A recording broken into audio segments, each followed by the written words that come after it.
je reçois plusieurs questions sur le rôle du représentant, à savoir comment ça fonctionne.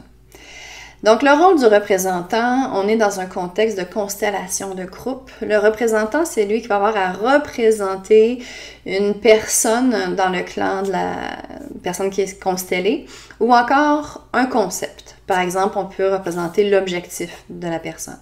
Les représentants nous permettent de recevoir de l'information directement par le champ métamorphique du constellé.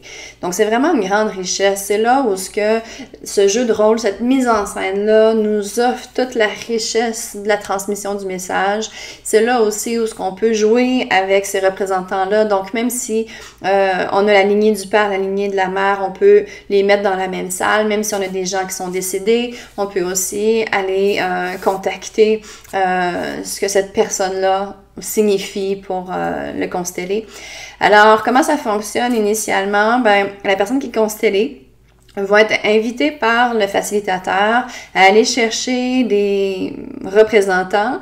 Et soit qu'on travaille à voix haute en disant « ben je t'invite à aller chercher une personne pour représenter ta mère », soit qu'on travaille à l'aveugle. Donc, le facilitateur peut décider, pour différentes raisons, d'aller chercher lui-même un représentant, d'écrire sur un papier le représentant qu'il veut avoir, mettre dans l'espace ce papier-là.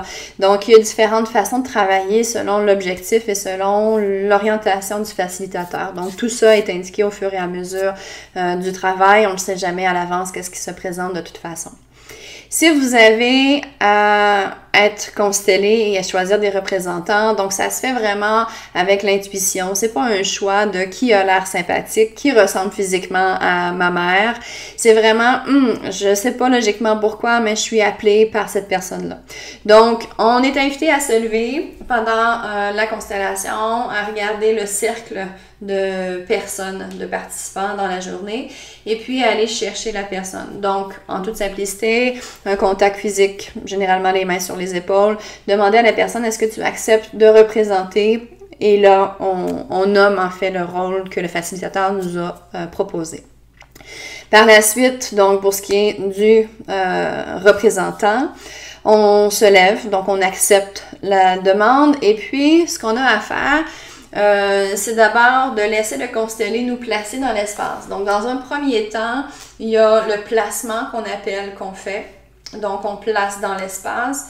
Et puis, ça nous fait une première image du tableau mental que le constellé se fait de ce système-là, avec les éléments qui ont été mis en place. Par la suite, le facilitateur va vous inviter à vous contacter intérieurement pour voir qu'est-ce que ça vous fait? Qu'est-ce que ça bouge à l'intérieur de vous? Donc, c'est là que l'intangible opère parce qu'on a à prendre contact avec ce qui nous traverse, qu'est-ce qui est là. Donc, ça peut être autant des sensations, des émotions, des pensées, quelque chose qui nous rebute, quelque chose qui nous attire. Ah, ça fait 4 heures qu'on est dans cette pièce-là, puis j'avais pas remarqué ce tableau-là, mais je vais juste regarder ce mot-là sur ce tableau-là. Donc, ça peut être vraiment multiple, les informations qui nous viennent, ou encore, ben, je capte rien. Je me sens coupée de mes émotions. Donc, ça aussi, en soi, c'est un message. Donc, la richesse du rôle du représentant pour moi, c'est d'abord de me permettre de me connecter à mes émotions. Parce que c'est un univers qui est difficile à accueillir. Donc, ce champ émotionnel-là, peut-être que dans ma vie à moi, je l'ai aussi rebuté, mis de côté, pas apprivoisé. Donc, le fait de côtoyer l'émotion d'une autre personne, du champ vibratoire, en fait, de ce que j'incarne comme représentant dans le moment, mais ça peut me permettre de vivre autrement les émotions parce qu'à l'intérieur de moi, à tout moment, dans la représentation, à tout moment, je peux y mettre fin, de dire « Ok, non, je te redonne ta grand-mère, puis je m'en vais m'asseoir. » Donc, à tout moment, on peut couper ça. On est maître d'œuvre de nous-mêmes.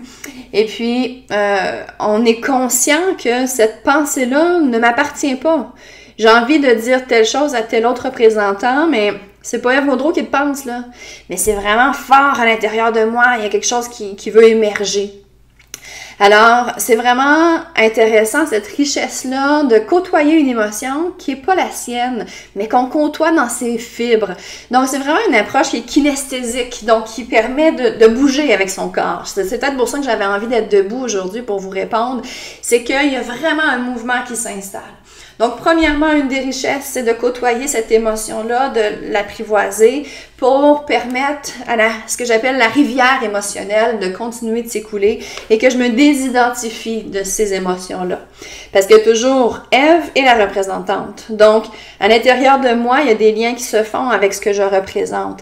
Et ça, c'est une deuxième richesse que je voulais vous parler, c'est que ça change ma perspective de pouvoir vivre dans la position, dans la peau d'une personne que je représente.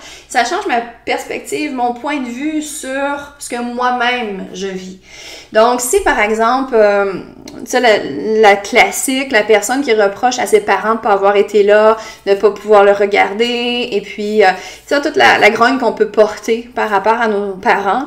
Et puis là, par exemple, j'invente un cas fabuleux, mais la personne qui reproche à sa mère de toujours s'être habillée en vert toute sa vie, puis d'avoir fait rire d'elle parce qu'elle voulait juste porter du vert. Mais là, la personne qui est constellée, c'est sa demande de se dégager de ça parce que là, elle s'est obligée à son tour de porter du vert, puis ça fait pas de sens, puis elle veut se dégager de ça. Et dans la journée, ce qui est intéressant, c'est qu'on a 4 constellations ou plus dans une journée. Donc, on peut être invité à jouer plusieurs rôles dans les constellations des autres. Donc, même si on s'est inscrit pour faire sa constellation, il y a quand même d'autres personnes qui vont faire la leur. Et si, pendant cette journée-là, la vie a choisi de m'aider à comprendre la position de ma mère qui s'habillait toujours en vert, et que là, j'ai à incarner la mère d'une autre constellée qui, elle, s'habillait toujours en jaune. OK, ben c'est pas la même couleur, c'est pas la même vie, là, mais il y a quand même quelque chose à l'intérieur de moi qui fait comme « Ah! C'est peut-être comme ça que ma mère se sentait. C'est peut-être pour ça qu'elle avait de la difficulté à me voir pour qui je suis vraiment. » Donc là, ça change ma perspective des membres de mon clan. Donc, il y a toute une richesse que j'ai pas réussi à aller chercher autrement parce que se mettre dans la peau d'une personne, traditionnellement, c'est un processus assez mentalisé. Mais la constellation familiale me permet de l'incarner, de le vibrer, de le sentir. On peut sentir de l'amour. Il y en a qui sont déstabilisés parfois parce que, mon Dieu, ils sentent de l'amour comme jamais ils ont ressenti. Tu sais, moi, personnellement, j'ai pas d'enfant, mais j'ai joué des rôles de mère, de grand-mère. Et puis, oh là là, OK, ça me donne peut-être une idée de ce que peut être l'amour inconditionnel, l'amour qu'on peut porter pour autrui. Donc, il y a vraiment ce changement de perspective-là que ça nous amène. Et le troisième élément que je voulais vous parler, c'est le contact à son intuition. Parce que non, on n'a pas besoin d'être des médiums, des canalisateurs, des gens qui ont des facultés particulières. Donc, on dit qu'il y a 99% des gens qui arrivent à capter. Moi, ça m'est jamais arrivé. Les gens qui disaient ne pas pouvoir capter, c'était parce qu'ils représentaient une personne qui était complètement stoïque, là, coupée de ses émotions. Donc, ils captaient la bonne chose. Mais d'ordinaire, les gens, une fois qu'on rentre volontairement dans le rôle de représenter tel élément, personne, concept, ben, il y a cette information-là qui est transmise par le champ. Donc, on contacte le champ métamorphique du client, du constellé, et puis là, ça permet de développer l'intuition. C'est-à-dire cette grande voix-là à l'intérieur, qu'on se demande, c'est mon ego, c'est mes peurs, c'est quoi cette voix-là? Donc, de dissocier toute la discordance, tout le bruit qu'il y a à l'intérieur de nous, puis de vraiment se connecter à cette intuition-là. De dire, je sais pas pourquoi, c'est pas logique, mais là, tout à coup, là, je suis attirée par un objet, là. Tu sais, je m'en foutais tantôt, là, mais là, je sens qu'il y a vraiment quelque chose par rapport à l'objet, là, que je dois vous transmettre, que je dois remettre à telle personne. Je sens que faut que je me tienne loin de l'autre représentant, puis que je m'approche de elle, puis là, je me sens pas bien. Donc, il y a vraiment quelque chose qui se met en place intérieurement, qui permet de côtoyer cette intuition-là. Et si on arrive avec la prémisse, avec la croyance qu'on capte rien, qu'on n'a pas cette sensibilité-là, cette capacité-là, ben c'est là où ce que des fois, quand on entre en contact avec cette information-là, qu'on peut se dire voilà, ben, je dirais pas ça, tu sais de quoi ça a l'air, puis c'est niaiseux, puis ça vient de où, puis mon Dieu, c'est méchant. Puis... Donc là, il peut y avoir des filtres qui se mettent par rapport à ça.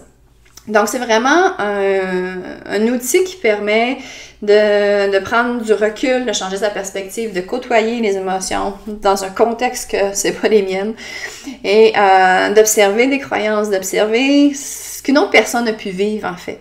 Et par le fait même de faire des liens avec sa propre existence.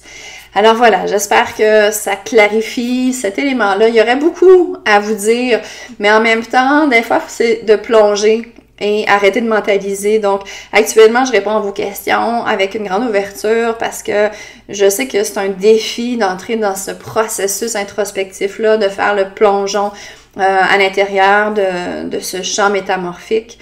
Donc, ça rassure le mental, ça rassure l'humain, mais en même temps, il n'y a rien de mieux que de le vivre, que de l'expérimenter, sans avoir trop d'attente, idéalement pas d'attente, et puis de se laisser surprendre par la vie.